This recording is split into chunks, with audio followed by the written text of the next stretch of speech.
Assalamualaikum warahmatullahi wabarakatuh. Good afternoon, everyone. My name is Adriyansyah Datau from class R3D. Today, I'm here to give a presentation about my analyzing Shakespeare's about Macbeth. The first analyzing is describing the world of Shakespeare's Macbeth. Describing the world of Shakespeare's Macbeth. Macbeth has remained one of William Shakespeare's most intense and often performed plays. The play follows the progress of the title character as he becomes increasingly powerful, using any means to get what he wants, even murder. He is encouraged by the ruthless and bloodthirsty ambition of his wife, Lady Macbeth. However, power comes at a price, and by the end of the play, Macbeth's world falls apart around him. He is defeated, and a new king, Malcolm, is declared.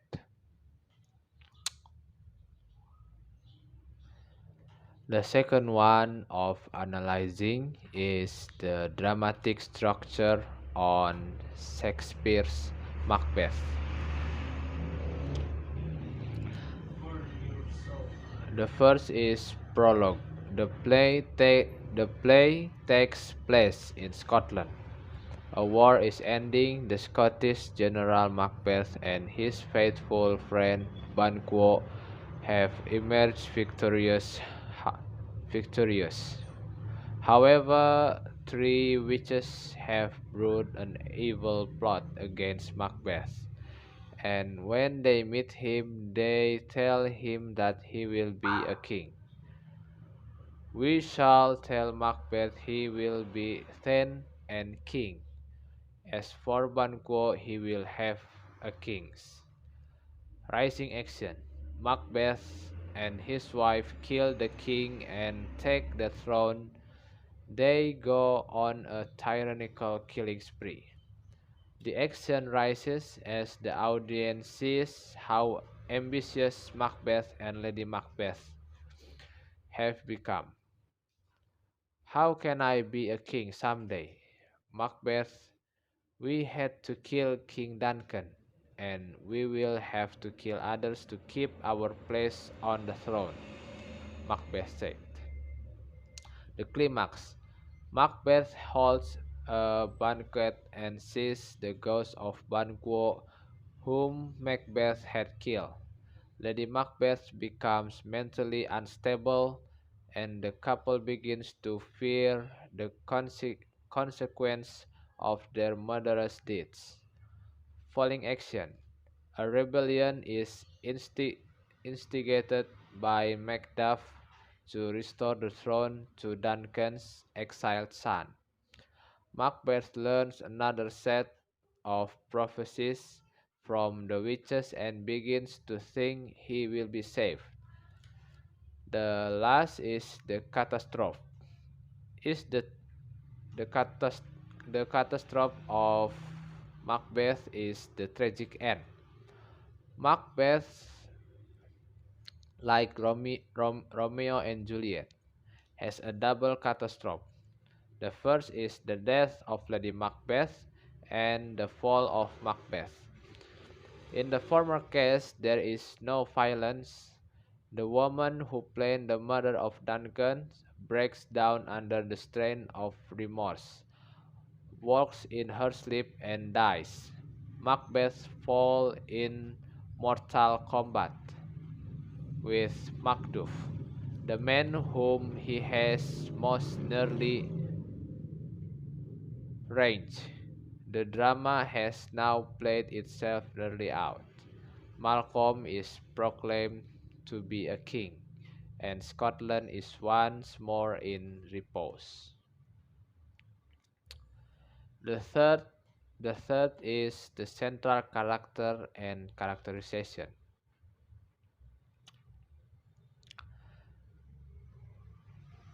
The character Macbeth. Macbeth is a Scottish general and the son of Glamis who is led to wicked thoughts by the prophecies of the three witches, especially after their prophecy that he will be made son of Cawdor comes true. Macbeth is a brave soldier and a powerful man, but he is not a victorious one. He is easily tempted into murder to fulfill his first crime and is crowned King of Scotland. He embarks on further atrocities with increasing ease. Ultimately, Macbeth proves himself better suited to the battlefield than the political intrigue because he lacks the skills necessary to rule without being a tyrant. His response to every problem is violence and murder, unlike Shakespeare's great villains such as Lago in Othello and Richard III in Richard III. Macbeth is never comfortable in his role as a criminal. He is unstable to bear the psychological consequence of his atrocities. The second character is Lady Macbeth. Macbeth's wife, a deeply ambitious woman who lusts for power and position. Early in the play, she seems to be the stronger and more ruthless of the two, as as she urges her husband to kill Duncan and seize the crown. After the bloodshed begins, however, Lady Macbeth falls victim to guilt and madness to an even greater degree than her husband. Her, cons- her consequence affects her to such an extent that that she eventually commits suicide. Interestingly, she and Macbeth are presented as being deeply in love, and many of Lady Macbeth's speech imply that her influence over her husband primarily sexual. Their joint alienation from the world, oc- occasioned by their partnership in crime, seems to strengthen the attachment that they feel to each another. The other character is the three witches, three black and midnight hags who plot mischief against Macbeth using charms, spells, and prophecies. Their prediction prompted him to murder Duncan, to order the deaths of Banquo and his son, and to blindly believe in his own immortality. The plays leave the witches' true identity unclear aside from the fact that they are servants of Hecate. We know little about their place in the cosmos. In some ways, in some way, they resemble the myth- mythological fates who impersonally weave the threads of human destiny. They clearly take a perverse delight in using their knowledge of the future to toy with and destroy human beings. The other character is Banquo, the brave, noble general whose children, according to the witch's prophecy, will inherit the Scottish throne. Like Macbeth, Banquo thinks ambitious thoughts, but he does not translate those thoughts into action. In a sense, Banquo's character stands as a rebuke to Macbeth. Since he represents the path, Macbeth chose not to take a path in which ambition need not lead to be betrayal and murder.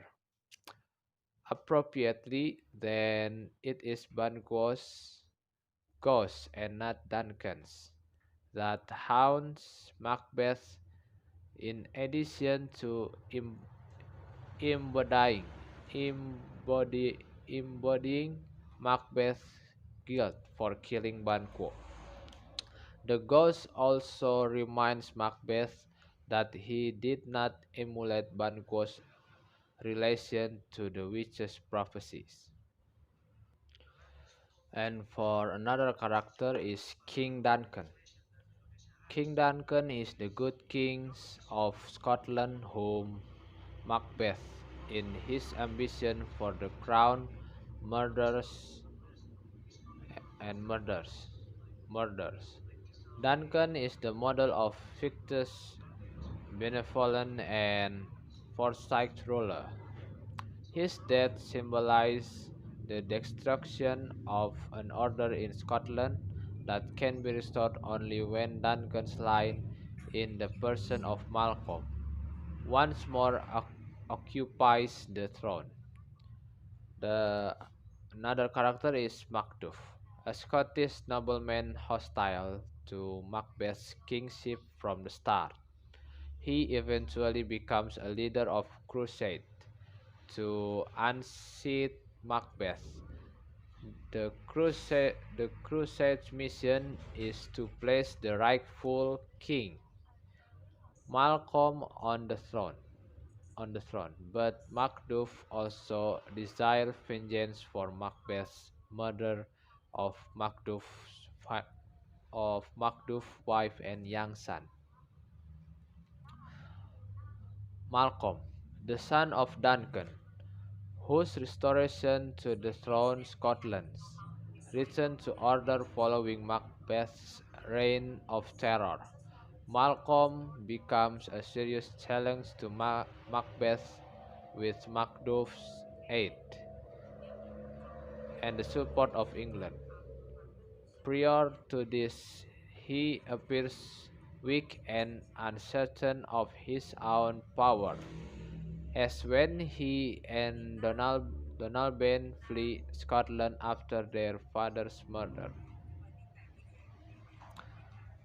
The other character is Hecate, Hecate, the goddess of witchcraft, who helps the three witches work their mischief on Macbeth.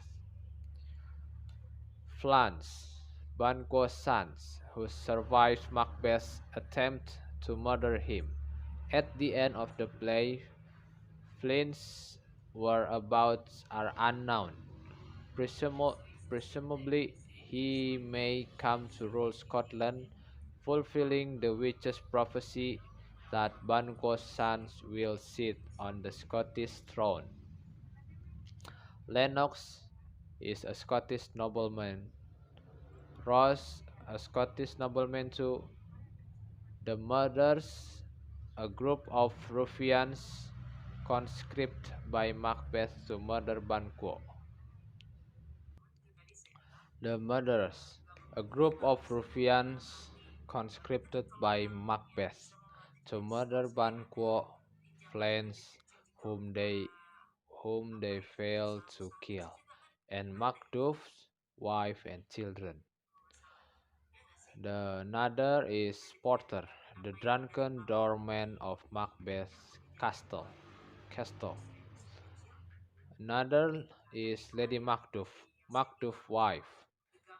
The scene in her castle provides our only glimpse of a domestic realm other than that of Macbeth and Lady Macbeth.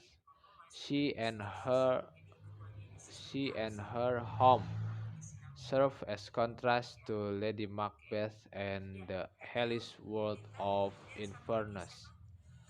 And the last character is Donalbain. Donalbain is the Duncan's son and Malcolm's younger brother. The fourth analysis is the language and rhetoric of Macbeth.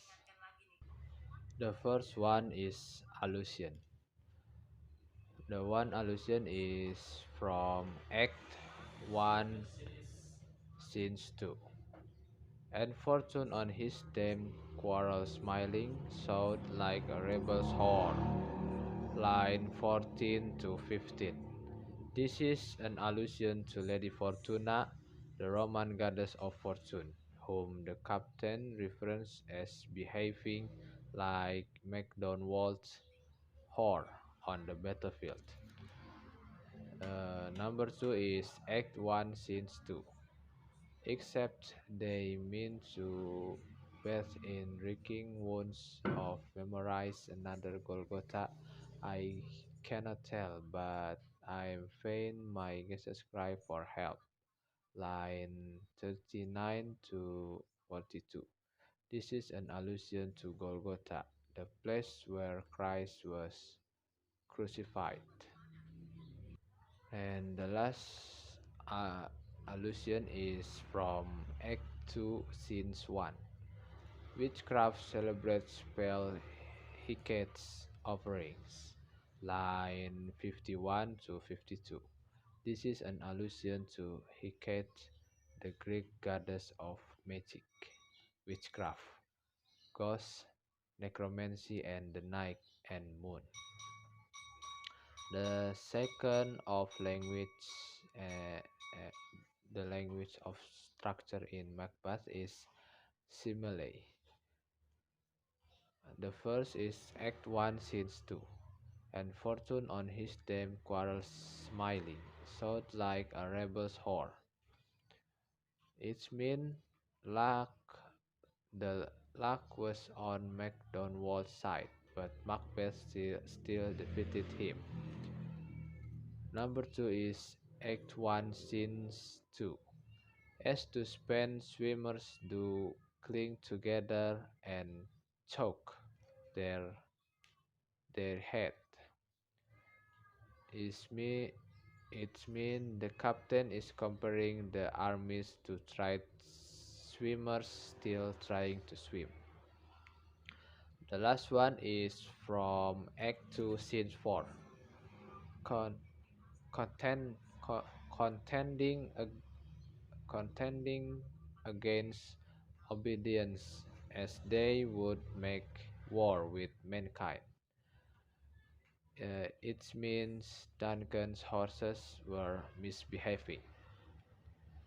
The third of the language used in Macbeth is metaphors. Number one is Act 2, Scene 3. The spring, the head, the fountain of your blood is stopped. The very source of it is stopped. Line 74 to 75. Macbeth uses this metaphor to inform Donalbain and Malcolm of Duncan's murder, character, characterizing their father as the fountain from which their lifeblood sprang, and perhaps darkly hinting that their own lives are soon to be stopped as well. The second is Act 3, Scene 2. There are the ground serpent lies, the worms that filled had nature that in time will venom breed. No teeth, no teeth, no teeth for the present. Line 30 to 32. In this metaphor, Macbeth compares Banquo and his young son Flames to two snakes, one a full-grown thread and the other a toothless baby snake, who will one day become venomous like his fathers. And for apostrophe is one. The apostrophe in Macbeth is in Act Act 5, Scene 1. Scene 1. Out, damn spot! Out, I say! In this apostrophe, Lady Macbeth is directly addre- addressing the spots she imagined on her hands, but playgoers recognize the effects of emotional trauma brought on by her particip- participation in King Duncan's murder. For another language is Habris. Habris number one Habris is Act One, Scene Two. For brave Macbeth, for brave Macbeth, will will he deserve that name? Disdaining fortune with his brandished steel, which smoke with bloody execution, like Valor's minion carved out his passage. Line 16 to 19. This sort of praise was likely commonplace after the battle and likely was heard by Macbeth himself, and being the proud man he was may have led him to feel deserving of greater power and authority. Another language is comic relief. Comic relief in Macbeth is used in the scene with the port- porter because it is silly, and in the banquet scenes because Macbeth makes a fool out of himself. All dark plays need some sparks of humor to break the tension. The example of comic relief in Macbeth is from Act 2, Scene 3, and it occurs between the murder of the king and when his body is discovered. Paradox. Act 1, Scene 1. When the battle's lost and won. Reading into it deeper, we see that Macbeth will win many battles in the play, but for each victory he will also have a loss. We later see Macbeth win his battles to become king when he kills King Duncan, Banquo, and Macduff's family. The three witches said. The second one is Act 1, Scene 1. Fair is foul, and foul is fair. The witches are saying that what is fair to men is foul to the witches, and what men may see as foul to the witches sees as fair. Put simply, the witches are seen as evil, but they see themselves as good. The other language is symbol. Blood symbolize the guilt that sits like a permanent stain on the consciences of both Macbeth and Lady Macbeth, one that hands them to their graves. The second symbol is weather. Weather plays an important role. The rebelling nature of wind and lightning indicates the disruption within the natural order of society. It makes it seem as if the weather is upset with Macbeth's action. Another language is forest foreshadowing. Act 3, Scene 5. This night I'll spend onto a dismal and a fatal end. The second is Act 4, Scene 1. Double, double, toil and trouble. Fire burn and cauldron bubble. And cauldron bubble. The other language is dramatic irony. Act 1, Scene 3. All hail Macbeth, hail to the sea, Thane of Cawdor. This is ironic because Macbeth does not actually know that King Duncan has already made him the Thane of Cawdor. This is meaningful due to the fact that it makes Macbeth trust the witches. The second is Act 1, Scene 4. There's no art to find the mind's construction in the face. He was a gentleman on whom I built an absolute trust. The irony in this extract is made obvious when King Duncan, a noble and truthful king, trusts the Thane of Cawdor, and immediately after he says this, Macbeth enters. The other is suspense. Act, Act 2, Scene 2. This is a scene of intense excitement. The suspense is heightened by Lady Macbeth's vivid recounting of her preparation. It is also heightened by her jumpiness. She does know the outcome.